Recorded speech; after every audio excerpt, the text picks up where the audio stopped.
Good morning আমার প্রিয় বন্ধুরা, কেমন আছো তোমরা সবাই? আশা করছি সবাই খুব ভালো আছো, আমিও ভালো আছি।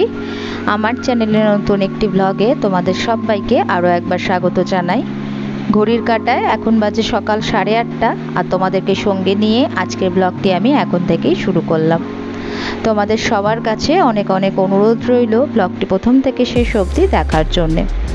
পুজোর দিনটা এতটাই ক্লান্ত ছিলাম যে সেদিনকে আর কোনো ব্লগ আনতে পারিনি, তার জন্য আমি খুবই দুঃখিত। তো এখন সকালের যা যা বাসি কাজ আছে সেগুলো সব কমপ্লিট করে নিয়েছি, আর মেয়ে ওঠার টাইম হয়ে আসছে সেই কারণে জানলাটা খুলে দিলাম। আর এই যে এখানটাতে এতটাই পাতা পড়েছে, নোংরা হয়ে গেছে, তো এগুলোকে একটু পরিষ্কার করে নিচ্ছি ওপর ওপর করে। একদিনকে আবার সব টব নামিয়ে পুরো জায়গাটা জল দিয়ে ভালো করে পরিষ্কার করতে হবে। তোমাদের দাদাভাই অফিস বেরিয়ে গেছে। গতকালকে বিকেলবেলাতে আমার মা চলে গেছিলো, সন্ধেবেলা 8টা নাগাদ বেরিয়ে গেছিলো। আর তার আগের দিন মানে পুজোর দিনটাতে দিদি ভাই আর মাম্পু বিকেলবেলাতেই চলে গেছে। আর আমার কাকা শ্বশুরও পুজোর পরের দিনটা মানে কালকে কাকা শ্বশুরও 4:30 ট্রেনে বাড়ি চলে গেছে। তো সেদিনকেই পুজোর দিনেই মাম্পু আর দিদিভাই চলে গেছিলো, সেদিনকেই বাড়ি ফাঁকা ফাঁকা হয়ে গেছিলো। আর তারপর কালকে মা চলে যাওয়ার পরে, কাকু চলে যাওয়ার পরে পুরো বাড়ি আবার ফাঁকা হয়ে গেছে। যেরকমটা আমরা থাকি সবাই মিলে সেরকমটাই হয়ে গেছে। আর মেয়েরও খুব মন খারাপ, সবাই একসাথে এসেছিলো সেদিন, তো বিশাল আনন্দ ছিল সবাইকে একসঙ্গে দেখে। আর সেরকমই উল্টো হয়ে গেল আবার আজকে, যে মানে কালকে যে সবাই একসঙ্গে চলে গেল, সেটাও আবার আমার মেয়ের মনটা একটু খারাপ হয়ে গেছে। ও আসলে আমাদের সব সময় আমাদের 4 জনের সঙ্গেই থাকে, আর বাড়িতে কেউ আসলে সেটা নিজের লোক হোক বা বাইরের লোক, ও খুব খুশি হয় কাউকে দেখতে পেলে, তাকে ছাড়তেই চায় না। তো এই যে এখন মেয়ে উঠে পড়েছে আর মেয়েকে এখন রেডি করাচ্ছি। বিছানাটা বাসি বিছানাটা ওপর করে একটু ঝেড়ে নিলাম, তারপরে মেয়েকে নিচে নামিয়ে তারপরে আমি ভালো করে পরিষ্কার করব। মেয়েটার একটু শরীরটা খারাপ হয়েছে জানো তো। আসলে যেদিনকে পুজো হয়েছিল সেদিনকে আমি তো মেয়েকে সবসময় যেগুলো মেয়ের জন্য আলাদা করে রান্না করি সেগুলোই খাওয়াই। বাইরের খাবার বলতে খুব কমই খায়, টুকটাক একদম খুব কম, সেটা অল্প মাত্রায়, চিপস হোক বা কোল্ড ড্রিঙ্কস হোক বা যে কোনো খাবারই যদি বাইরের খায় সেটা বুঝে দিই ওকে, আর খুবই কম মাত্রায় দিই। সব বাইরের খাবার দিই না, আর আমাদেরটাও দিই না, আমরা যেগুলো বাড়িতে করি সেগুলোও দিই না। তো সেদিনকে কি হয়েছিল, ওই প্রসাদের পোলাও আর আলুর দমটা ও একটু খেয়েছিল, অনেকটা পরিমাণে খেয়েছিল। সেদিনকে একটু গন্ডগোল হয়ে গেছিলো, ওর ভাতে না নুন দেওয়া হয়নি। তো ফলে কি হয়েছে, ও তো খাবারটা যখন ওকে খাওয়াতে গেছি, ওকে আমি যে কোনো খাবারই খাওয়াই, ওর খাবার সব আগে আমি চেক করি তারপরে ওকে খাওয়াই। কিন্তু সেদিন যেহেতু পুজো ছিল, আমি ওর খাবারটা মুখে দিয়ে চেকও করতে পারিনি, আর ভাতে নুনও দেওয়া হয়নি, অজান্তে ভুলটা হয়ে গেছে। আর ও কিছুতেই ওই ভাতটা খেলো না, মানে কিছুতেই খাওয়াতে পারলাম না। 2-3 চামচ জোর করে খুব কান্নাকাটি করে খাইয়েছিলাম, কিন্তু আসলে বুঝতেই পারছিলাম না যে ও কেন খাচ্ছে না। কিন্তু তার যে একটা কারণ আছে সেটাও মাথাতে আসছিল না যে ও এই কারণে খাচ্ছে না। তো ওকে তো আমি রীতিমতন খুবই বকাবকি করলাম। আর তারপরে ওকে ওই পোলাও আর একটু আলুর দম দেওয়া হলো, সেটাও খুব ভালো করে খেলো।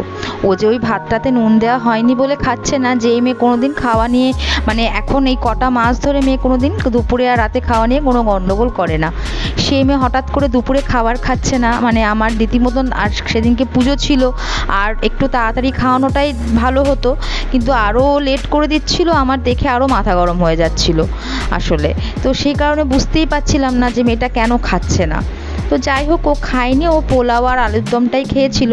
ওই পোলাও আর আলুর দম তো ও কোনো সময় পেট ভর্তি খায় না, হয়তো আমাদের কাছ থেকে অল্প একটুখানি পোলাও খায়, আলুর দম তো মোটেই খায় না। তো যেহেতু আমাদের তরকারিতে একটু ঝাল তেল মশলাটা বেশি থাকে সেই কারণে। তো ওটা খাওয়ার জন্যে মেয়েটার কালকে বিকেলবেলাতে যখন সন্ধেবেলা যখন ওকে খাওয়াতে গেছি, সন্ধ্যের খাবারটা খেলো পুরোটাই জানো তো, কিন্তু খাওয়ার পরে পুরোটাই বমি করে ফেললো। তো মন খুব খারাপ, বাচ্চা কাচ্চার শরীর খারাপ থাকলে খুব মন খারাপ হয়। আর বাচ্চারা যখন খাবার না খায় তাতে মায়েদের মনের অবস্থা যে কি হয় সেটা একজন মানে মাই জানে যে কতটা খারাপ লাগে বাচ্চা কাচ্চা যদি খাবার না খেতে চায়। আমার মনটা খারাপ হয়ে যায়, ও যখনই খাবার নিয়ে গন্ডগোল করে তখন আমার মনটা খারাপ হয়েছে যে ওকে আমি কীভাবে খাওয়াবো। তো এখন বমিটা করার পর ওকে আমি আর সন্ধ্যাবেলা কিছুই খাওয়াইনি, খালি পেটেই রেখেছিলাম, কারণ ডাক্তার বলেছে যে যদিও বমি করে ফেলে তারপর কিছুক্ষণ বাদে ওকে আর খাওয়াবেন না, ওকে একটু পেটটাকে রেস্ট দেওয়ার চেষ্টা করবেন। তো সেই কারণে ওকে আর কিছুই খাওয়াইনি, ও একটু পেটটাকে রেস্ট দিয়ে একেবারে রাত্রেবেলাতেই খাইয়েছিলাম। তবে বাপিকে দিয়ে সঙ্গে সঙ্গে ওষুধটা আনিয়েছিলাম র্যানট্যাক, আর ওয়ানডেমটা ঘরেই ছিল আমার গোটা একদম, মানে সিলটা খোলা হয়নি, যেহেতু বাচ্চাদের ওষুধ দেড় মাস হয়ে গেলে, মানে খোলার পরে 1.5 মাস হয়ে গেলে আর খাওয়াতে নেই, সেই কারণে র্যানট্যাক ছিল, কিন্তু ওটা প্রায় 4-5 মাস হয়ে গেছিলো, সেই কারণে ওকে আর ওটা দিইনি। বাপিকে দিয়ে একটু র্যানট্যাক আনিয়ে অনডেম আর র্যানট্যাক রাত্রেবেলায় খাবার পরে ওকে খাইয়েছিলাম। তো ঠাকুরের আশীর্বাদে মেয়ের আর বমিও হয়নি, কিছুই হয়নি, মেয়ে এখন অনেকটা ভালো আছে, অনেকটা না, মেয়ে পুরোই ভালো আছে। আমি ভয় করে করেই আজকের শিডিউলটা পুরোটাই আমি ওকে নর্মাল খাইয়েছিলাম, আর কালকের সন্ধ্যের পর থেকেও একদম নর্মাল খাবার খাইয়েছি। তো মেয়ের আর বমিও করেনি, কিছুই হয়নি, এখন শরীর ভালো আছে। আসলে যেহেতু কোনো সময় দেখো অনেক বাচ্চারাই খায়, সব বড়দের খাবারটাই খায়, কিন্তু সব কিছু একটা অভ্যেসের ব্যাপার আছে, তো ও যেহেতু কোনো সময় খায় না ওইভাবে, ও একটু বাইরে কিছু খাবার বা একটু অনিয়ম হলেই না ওর ওরকম শরীর খারাপ হয়। তো সেই কারণেই আর কি চিন্তা, ওর শরীর খারাপ হলে আমার মন মেজাজ একদমই ভালো থাকে না। তো এই যে এখন মেয়েকে স্নান করিয়ে দিয়েছি, সকালে একবার যে স্নান করে সেটা করিয়ে এখন ফ্রেশ করে ব্রাশ টাশ করিয়ে ওকে নিচে নিয়ে চলে এসেছি, এবার ওকে খাওয়াবো।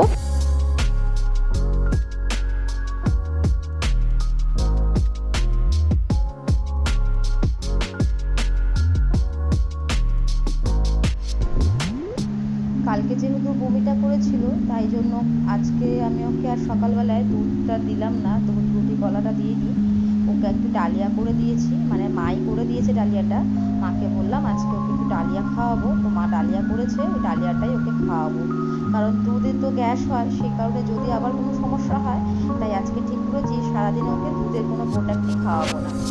আর ওই দেখো আমার মেয়ে জানলার মধ্যে কি সুন্দর মশলার কৌটোগুলো সব রান্নাঘর থেকে নিয়ে এসেছে, আর একটার ওপর একটা করে সাজিয়ে রেখে দিচ্ছে। তো মেয়েকে খাইয়ে দিয়েছি, ও ভালো করে খেয়েও নিয়েছে, কোনো সমস্যা হয়নি। ডালিয়াটা খাওয়ানোর পরে জলও খাইয়েছি, আর জলটাও বেশি করে খাওয়াচ্ছি, প্রচণ্ড গরম তো সেই কারণে। আর এখন আমি রান্নাঘরে চলে এসেছি নিজে জল খাবারটা খেয়ে। তো আজকে রান্না করবো, আজকে যেহেতু মঙ্গলবার নিরামিষ, সেই কারণে আজকে একটু ডালের বড়া করবো। বাপি সকালবেলা ডালটা ভিজিয়ে রেখে দিয়েছিল, আমি ওটাকে একটু পেস্ট করে নিয়েছি ভালো করে, আর একটু ডালের বড়া করে তরকারি করবো, আর একটু ভাজাও রেখে দেবো। এটা দিয়ে ধোকাও করা যায়, তবে ধোকাটা ছোলার ডালের হলেই না বেশি ভালো হয়, এটা মটর ডাল ছিল, সেই কারণে বড়া করেই তরকারি করছি। আর ওদিকে মা একটা সব সবজি দিয়ে তরকারি বসিয়েছে, আর একটু ডাল করবো, ব্যাস, বেশি কিছু রান্না করার নেই।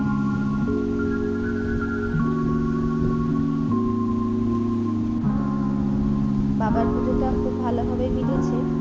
আর একটা কি জিনিস জানো তো, মানে সবাইকে অল্প হলেও সবাইকে আমি প্রসাদটা, বাবার প্রসাদটা সবার বাড়িতে অল্প অল্প করে হলেও দিতে পেরেছি, এটা আমার মনে খুব শান্তি।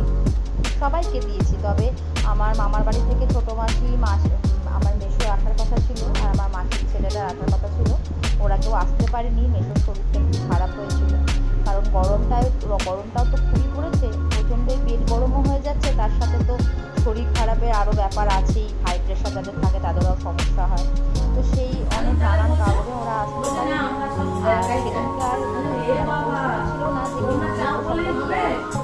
সবাই টায়ার্ড ছিল, সন্ধ্যের পরে সবাই যাওয়া হয়নি, প্রসাদটা রেখে দেওয়া হয়েছিল।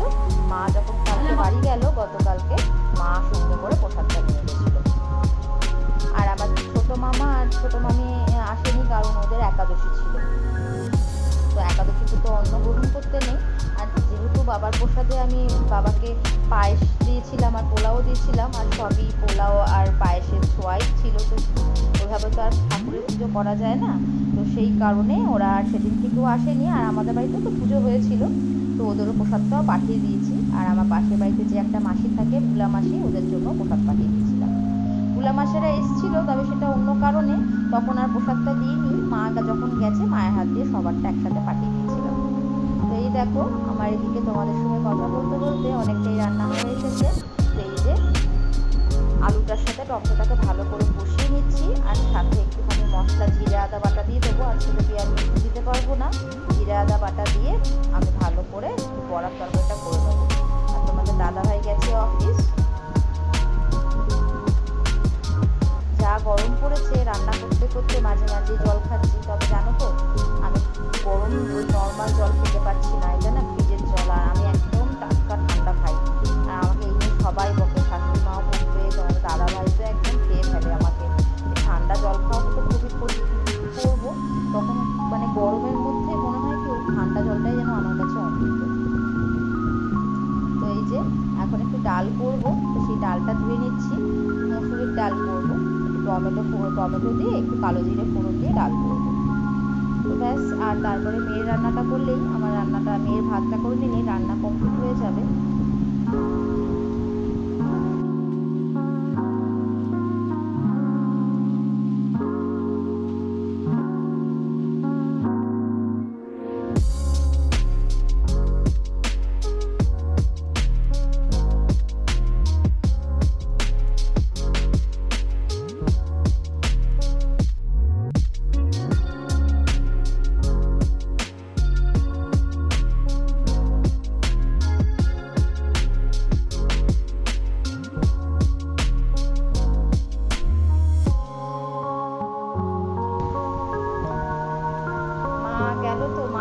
আসলেই রাত থেকে গেলেই আমার একটু মনটা খারাপ হয়ে যায়।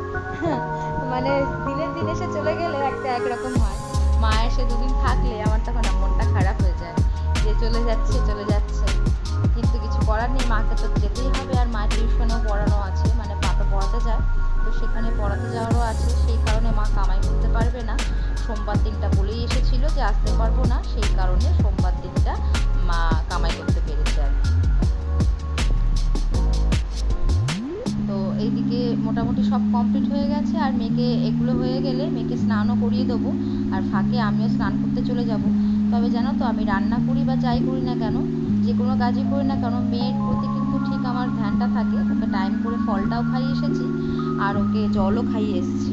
সব কিছু তো আর ওইভাবে ক্যামেরাবন্দি করা সম্ভব হয় না। যতটা পারি তোমাদের জন্য সারাদিনের রুটিনের মধ্যে একটুখানি সময় তোমাদের জন্য আমি ক্যামেরাবন্দি করে রাখার চেষ্টা করি।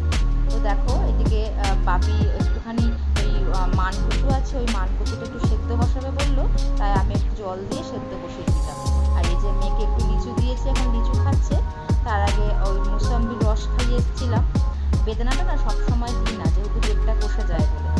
আর তোমাদের দাদাভাই আজকে তাড়াতাড়ি চলে এসেছে অফিস থেকে, কারণ আজকে তো কোর্টের রেজাল্ট, সেই কারণে একটু এক্ষুনি ঢুকলো, মানে ফোন করেছে, ব্যান্ডেলে নেমেছে আর কি। তো ওর জন্য একটুখানি লেবুর রস, ওরা বাপির জন্য একটুখানি পাতি লেবু আর একটু বিট নুন দিয়ে একটুখানি জল করছি।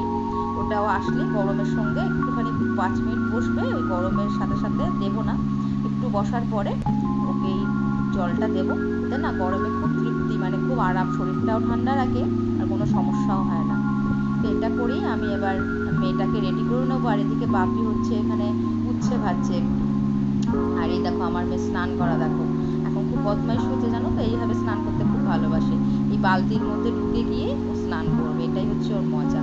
আমিও রাখি, ও খেলার এন্টারটেনমেন্ট পায়, মানে ওর মনোসংযোগটা একটুখানি এখানে বেশ ভালো লাগে ওর। তো এই যে মেয়ের ওষুধ আর মেয়ের খাবার নিয়ে বসে পড়েছি।